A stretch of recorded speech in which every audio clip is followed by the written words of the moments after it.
Welcome to Tenor Tech, where I solve the problems you didn't even know you had. You start by enabling Live on your YouTube channel and grabbing the stream key, because that key links your encoder to YouTube.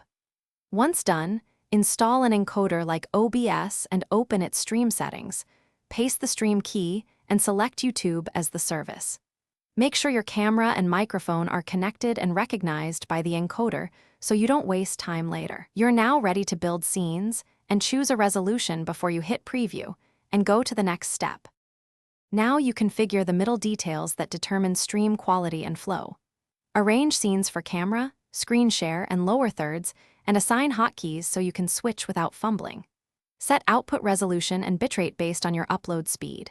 For example, choose 720p at 2, 500 kbps or 1080p at 5, 000 kbps to avoid buffering.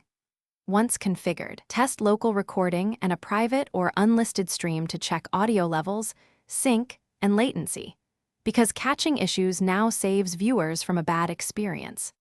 When everything checks out, start streaming from your encoder and confirm the preview appears in YouTube Studio, then fill in title, description, tags, and select visibility. During the live session, monitor chat and basic analytics so you can respond and adjust bitrate or scenes as needed. To finish, stop the encoder stream and then end it in YouTube Studio so the archive saves. If something goes wrong, like no video signal, first check encoder scene sources and stream key match. Re-enter the key and restart the encoder.